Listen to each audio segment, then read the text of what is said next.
George Canning's left butt cheek and the origin of species. I know the connection between Charles Darwin and Abraham Lincoln. They conveniently contrived to enter the world on the same day, February 12, 1809, thus providing forgetful humanity with the mnemonics for ordering history. Thanks also to John Adams and Thomas Jefferson for dying on the same momentous day, July 4th, 1826, exactly 50 years after our nation's official birthday. But what is the connection between Charles Darwin and Andrew Jackson? What can an Englishman who mastered the abstractions of science hold in common with Old Hickory, whose inaugurated the legend, later exploited by Lincoln, of the backwoodsman with little formal education fighting his way to the White House? Jackson was born on the western frontier of the Carolinas in 1767, but later set up shop in the pioneer territory of Nashville. This more difficult question requires a long string of connections more worthy of Rube Goldberg than a logical necessity. But let's have a try in 9 easy steps. 1. Andrew Jackson, as a result of his military exploits in around the ill-fated War of 1812, became a national figure and ultimately, on the basis, a presidential contender. In a conflict conspicuously lacking in good news, Jackson provided much solace by winning the Battle of New Orleans, our only major victory on land after so many defeats and stalemates. With help from the privateer Jean Lafitte, who was then pardoned by President Madison but soon resumed his old ways, Jackson decisively defeated the British forces on January 8, 1815, and compelled their withdrawal from Louisiana. Cynics often point out, perhaps ungenerously, that Jackson's victory occurred more than 2 weeks after the war had officially ended, but no one had heard the news down in the bayous because the treaty had been signed in Ghent, and world news then traveled no faster than ship. 2. When we were about to withdraw from Vietnam and acknowledge at least privately that the United States had lost the war, some supporters of that venture, I was not among them, drew comfort from recalling that, patriotic cant aside, this was not our first military defeat. Polite traditions depict the War of 1812 as a draw, but let's face it, basically we lost, at least in terms of the larger goal espoused by hawks of the era, the annexation of Canada, at least in part, but we did manage to conserve both territory and face an important boon to America's future and crucial ingredient in Jackson's growing reputation. Washington, so humiliated just a few months before when British troops burned the White House and the Capitol, rejoiced in 2 items of news, received in early 1815 in reverse order of their actual occurrence: Jackson's victory at New Orleans and the favorable terms of the Treaty of Ghent signed in December 24, 1814. 3. The Treaty of Ghent restored all national boundaries to their positions before the war. Thus we could claim that we had lost not an inch of territory, even though expansion into Canada had been the not-so-hidden aim of the war's promoters. The treaty provided for commissions of arbitration to settle other points of dispute between the United States and Canada. All remaining controversies were negotiated peacefully under these provisions, including the establishment of our unfortified boundaries, the elimination of naval forces from the Great Lakes, and the settlement of the St. Lawrence boundary. Thomas Boylston Adams, descendant of John Quincy Adams, who negotiated and signed the treaty, recently wrote of that exemplary document in his wonderful column, History Looks Ahead, appearing twice a month in the Boston Globe. The treaty ended a war that never should have begun, yet it consummated an unbroken good. The peace then confirmed has never been broken. Its bounty has been the cheerful coexistence of two friendly nations divided by nothing more than tangible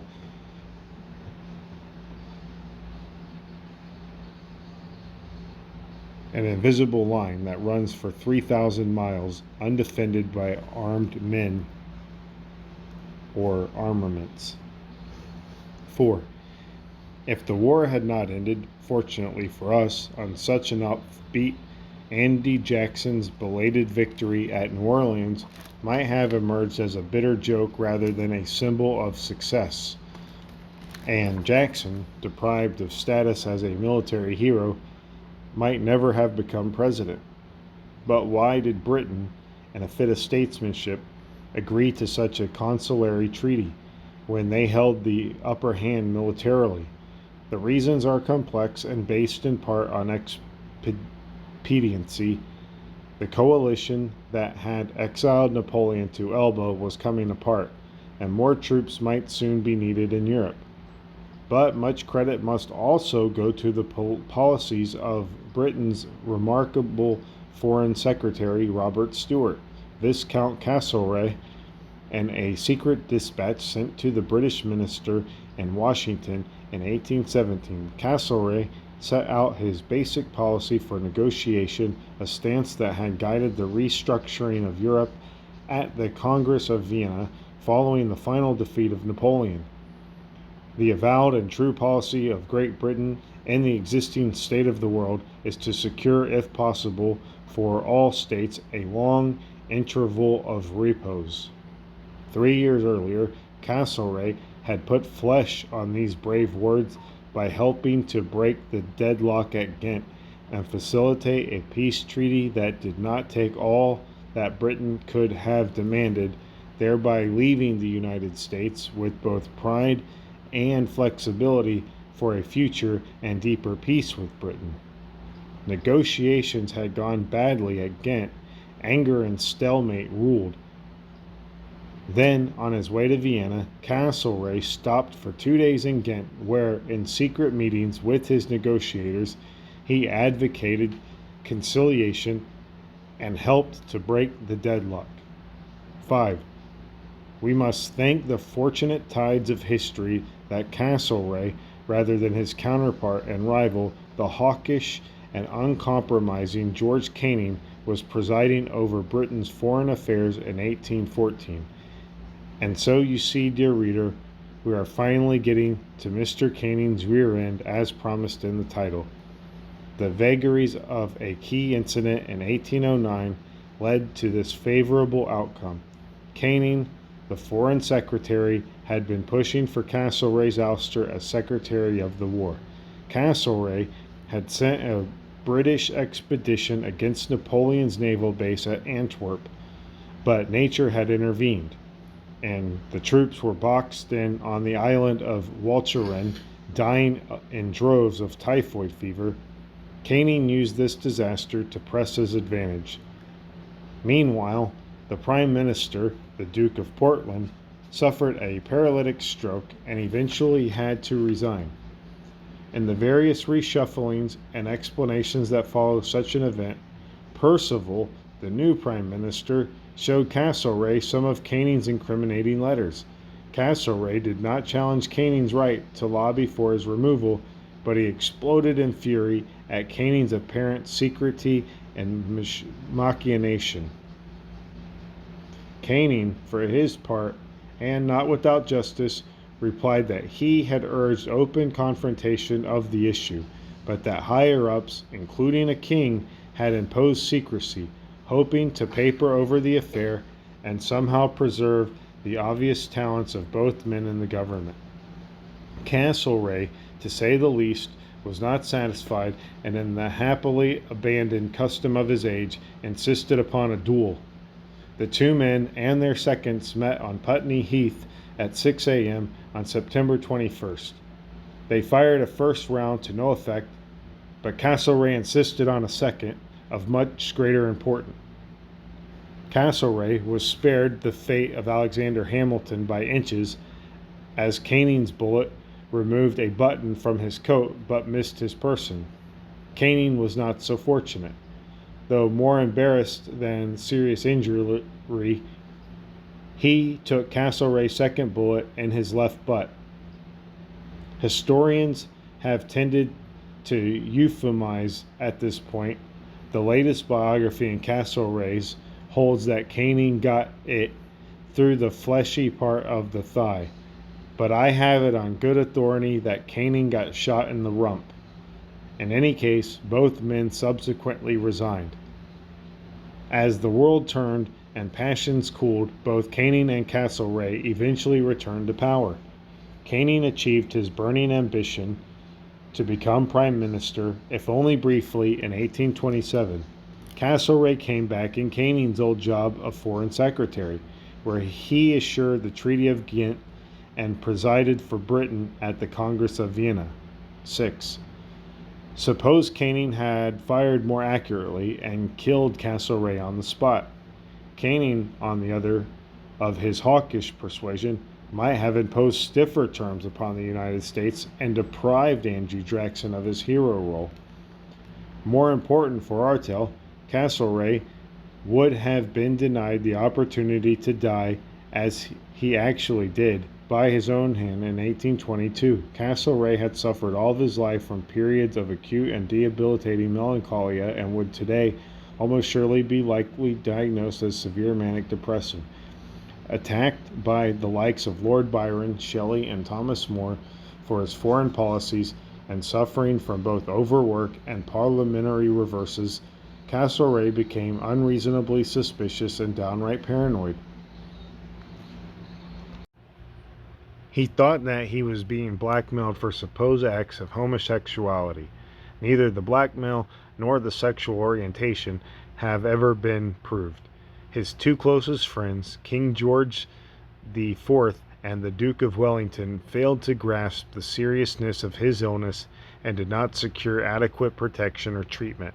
On August 12, 1822, though his wife, fearing the worst, had removed all knives and razors from his vicinity, Castlereagh rushed into his dressing room, seized a small knife that had been on the overlook, and slit his throat. 7. Yes, we are getting to Darwin, but it takes a while. Point 7 is a simple statement of genealogy. Castlereagh's sister was the mother of Robert Fitzroy, captain of the HMS Beagle and the host of Charles Darwin on a 5-year voyage that bred the greatest revolution in the history of biology. 8. Robert Fitzroy took command of the Beagle at age 23 after the previous captain had suffered a mental breakdown. Fitzroy was a brilliant and ambitious man. He had been instructed to take the Beagle on a surveying voyage of the South American coast. But Fitzroy's own plans extended far beyond a simple mapping trip, for he hoped to set a new standard of scientific observation on a much broader scale. To accomplish this aim, he needed more manpower than the Admiral was willing to supply. As a person of wealth, he decided to take up some extra passengers at his own expense, the beef up of the Beagle's scientific mettle. A popular scientific myth holds that Darwin sailed on the Beagle as official ship naturalist. This is not true. The official naturalist was the ship surgeon Robert McCormick. Darwin, who disliked McCormick and did eventually succeed him as naturalist after the disgruntled McCormick invalidated out, to use the euphemism of his time, originally sailed as a supernumerary passenger at Fitzroy's discretion. Why then did Fitzroy tap Darwin? The obvious answer that Darwin was a promising young scientist who could aid Fitzroy's plans for improving observation may be partly true, but does not get to the heart of Fitzroy's reasons. First of all, Darwin may have possessed abundant intellectual promise, but he had no scientific credentials when he sailed on the Beagle. A long-standing interest in natural history and buck collecting, to be sure, but neither a degree in science nor an intention to enter the profession. He was preparing for the ministry at the time. Fitzroy took Darwin along primarily for a much different and personal reason. As an aristocratic captain and following the naval customs at the time, Fitzroy could have no social contact with officers or crew during long months at sea. He dined alone and conversed with his men only in an official manner. Fitzroy understood the psychological toll that such enforced solitude could impose, and he remembered the fate of the Beagle's previous skipper. He shot himself. He decided on a course of action that others had followed in a similar circumstance. He decided to take along, at his own expense, a supernumerary passenger to serve in large part as a mealtime companion for conversation. He therefore advertised discreetly among his friends for a young man of appropriate social status who could act as both social companion and a scientific aid. Charles Darwin, son of a wealthy physician and grandson of the great scholar Erasmus Darwin, fitted the job description admirably. But most captains did not show such solicitude for their own mental health. But why did Fitzroy so dread the rigors of solitude? We cannot know for sure, but the answer seems to lie in good part with the passing of his uncle, Lord Castlereagh. Fitzroy, by Darwin's account, was fearful of a presumed hereditary predisposition to madness, an anxiety that he embodied in his famous uncle's passing, whom he so much resembled in looks as well as temperament. Moreover, Fitzroy's fears proved well founded, for he did break down and temporarily relinquish his command at Valparaiso during a period of overwork and tension. On November 8, 1834, Darwin wrote to his sister Catherine, "We have had some strange proceedings on board the Beagle. Captain Fitzroy, for the last 2 months, been working extremely hard and at the same time constantly annoyed. This was accompanied by a morbid depression of spirits and a loss of all decisions and resolution. The captain was afraid that his mind was becoming deranged, being aware of his hereditary predisposition. He invalidated, and Wickham was appointed to the command." Later in life, and with some hindsight, Darwin mused on the character of Captain Fitzroy in his autobiography. Quote, "Fitzroy's character was a singular one, with many very notable features. He was devoted to his duty, generous to a fault, bold, determined, indomitably energetic, and an ardent friend to all under his sway. He was a handsome man, strikingly like a gentleman, with a highly courteous manners, which resembled those of his maternal uncle, the Lord Castlereagh. Fitzroy's temper was a most unfortunate one. This was shown not only by passion, but by fits of long-continued moroseness. He was also somewhat suspicious, and occasionally in low spirits, on one occasion bordering on insanity. He was extremely kind to me, but was a man very difficult to live with on the intimate terms which necessarily follow from our messing by ourselves in the same cabin. Darwin does mean eating, and we find no innuendo here with the term messing. I am struck by the similarity, according to Darwin's description, between Fitzroy and his uncle Lord Castlereagh, not only in physical characteristics and social training, but especially in the chronicle of a mental history so strongly implying a lifelong pattern of severe manic depression. In other words, I think that Fitzroy was correct in his self-diagnosis of a tendency to hereditary mental illness. Castlereagh's dramatic example had served him well as a warning and his decision so prompted to take Darwin on the Beagle was history's reward.